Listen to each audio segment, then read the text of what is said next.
Let's look, because I want to get into. I know Rogan talked about just championships and that, but I want to let's get some of these callers on, because I know some of these guys have been waiting a little while and they want to jump in. So let's go to Aaron in Washington. You're on the countdown with the count. What's up, buddy? Well, on, fellas. How you guys doing today?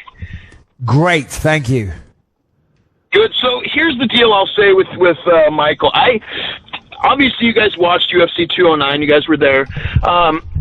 I've never got in a cage. I've never gotten in a ring. I've never done that. However, I can say that fight was fucking boring. I don't care who you are, what you say. That fight fucking sucked.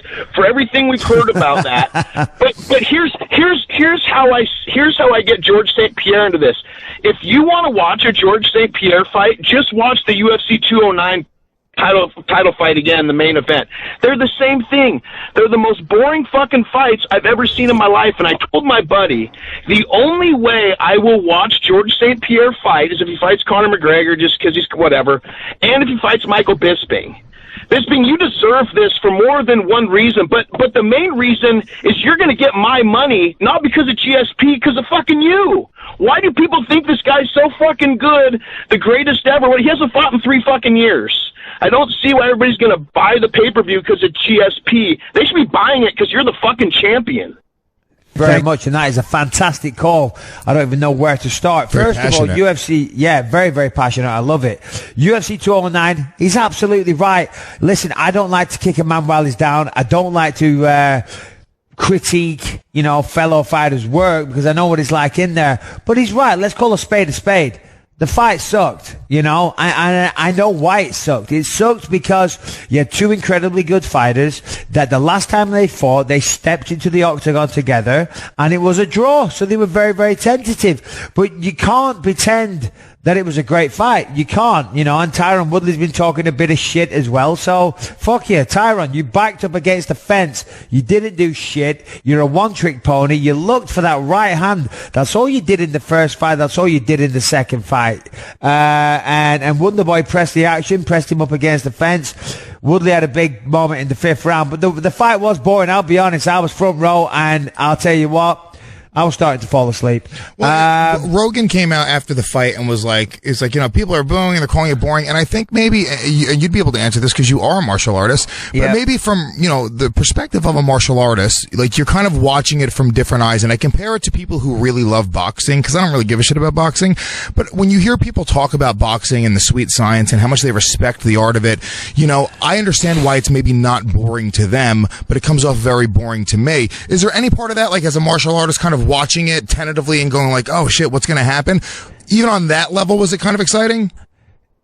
So here's the thing. Neither party did anything. It was the I think what Rogan is pertaining to is the anticipation of what both fighters were capable of, because they never pulled the trigger. The strategy wasn't there. The ability for the strategy, or the ability for the explosive kicks of Wonderboy, or the takedowns of Tyron, or the right power bomb of Tyron Woodley, that was all there, and they were in targeting, striking distance, and they would throw a feint, or they would do this, or they would do that, but they never actually engaged. They never let it go. So the anticipation was there. So maybe for Rogan that was entertaining, the anticipation, and he was on the edge of his seat for 25 minutes, and I was on the edge of my seat for a while. But then I tell you what, after a while I slowly slouched back into that seat, and I started slouching even more, and I started looking at my fucking watch and thinking, Jesus Christ, how many more rounds of this shit have I got to sit through? Whose fault is it more? Do you think, who do you blame more? That was a good one. That was great. Who do you blame more, Tyron or Wonderboy? Who do you think's fault for not the not engagement? Because I felt like Wonderboy was trying to engage a little bit more, not much more, but I feel like it was Tyron who was almost a little bit more tentative, backing up, circling away.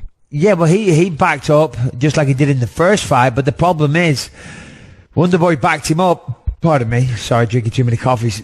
Wonderboy backed him up, but then he never did anything. He had him up against the fence. He uses long range attacks. He uses the legs. The legs, pardon me, I'm burping like crazy here. Pardon me. The legs are longer than the arms. So Wonderboy had the possibility of using the legs, but he never really threw them. Of course, on occasion he did, and of course on occasion Tyron threw the right hand. But They were both very apprehensive to throw anything because, as I say, the last time they were in the octagon, they were with each other and they had too much respect for each other.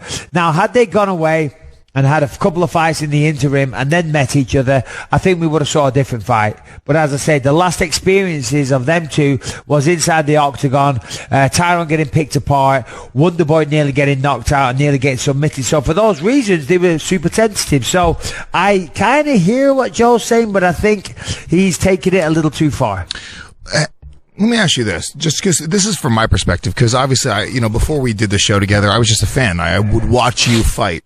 And one of the assessments that I've even said to you on this show, is kind of as you were for a very long time, like right there, ready to either get a title shot or kind of in these number one contender fights. There's been a few of them, right?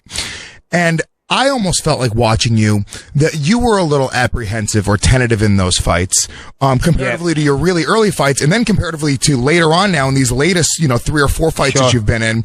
Did you at all feel kind of like, hey, you know what? I don't want to fuck up my title shot, and I don't want to. And did that make you at all not pull the trigger at all, or was it something else? Are you talking about early on in my career, or are you talking about when I fought Luke Rockhold the second time? I'm talking about like the Chael fight. I'm talking about like when you were right. I can tell you that there was a phase where I did get tentative and never used to let it go as much as I should have done, and I know exactly why that was. Well, there was multiple reasons, but one of the main reasons was I got matched up with a lot of good wrestlers. I fought Rashad Evans. I fought a lot of good wrestlers, let's put it like that, without going through them all. And I was getting taken down a lot, So what I was doing, I would throw a shot, but then I was moving out of the way before even the shot had landed because I was worried about getting taken down. Because subconsciously, when you start losing fights because you're getting out wrestled, you're not getting hurt, you're just getting held down on the floor. It becomes frustrating, and psychologically, it gets into your subconscious, and it kind of affects the way that you fight a little bit because you're so worried about getting taken down. And on top of that, I was training with an Olympic boxing coach, an amateur style boxing coach. And the amateurs, it's all about point scoring. They don't look for knockouts, and it's all about footwork, in, out, in, out. So ever since I started working with Jason Perillo, he was getting me to plant my feet a lot more and things like that. So it was down for, those two reasons why, because I know what you're talking about. I went through a little phase where I was, kind of on the back foot a little bit and skipping around a little bit and this and that. And it was because I was sick of getting taken down and I was worried about it. Okay, yeah, because it was always an interesting thing because it just I was like, it's always you had these super close fights and I was like, damn it, I feel like if Bisping could have just fucking knocked that dude out right there. And it was like it almost felt like it was like an apprehension. My first 14 fights, they were all stoppages. I know, that's what I'm saying. Super early. They were almost all of them inside the first round because you go forward with not reckless abandon, but you're confident this and that, and you swing and bang, bang, bang, bang, bang. Next minute, you're getting out wrestled and you're on your back and you think, shit, you don't want that to happen again. And then it does happen again. You're like, crap. Okay. So these guys, they're looking, as soon as I throw a punch, they're going to come underneath with a double leg takedown, so it kind of gets into your subconscious and affects your fighting style a little bit. And then I realized that was having an even bigger negative effect on my fighting because it was not a fan-friendly style. And it's not how I like to fight either. It's, it's kind of, it's not attractive. It's not a good way of fighting. So, I started working on planting my feet a little bit and of course going forward with my feet planted. So anyway. All right, let's go to Pete in Canada. He's back. This is the guy that we hung up on by accident before. Pete, what's up, buddy? Sorry about that. What's up, Pete? Hey, no worries, gentlemen. Yeah, well, two comments and then the question I have. Maybe you guys should suggest to Yoel Romero that his fight handle should be Scat Daddy. Okay, that's a good one. And second of all, Mike, when your career is over, I see you as the next Vinnie Jones in movies. I'm trying, buddy. I'm trying. And I really like him, so I think that's a perfect fit. And Luke Thomas, he can go fist himself. He's a hack as far as I'm concerned. The whole bullshit about trying to make an apology, but, he's just a fucking tool. And lastly, my question is, Tom Lawler gets 2 years, and the Roid Monkey gets 6 months. What the fuck? Yep, exactly. This guy's officially, sorry, Ty and Omaha and all the other regulars. I love this guy. Yeah, it's interesting. And then Ben Rothwell just got caught as well, which is disappointing because I like Ben Rothwell. Tom Lawler got 2 years. I don't know. Yoel Romero got 6 months, whatever. They had a good excuse. We've been over that a million times. No disrespect to the caller, but we have, I don't want to flog a dead horse. We've talked about that.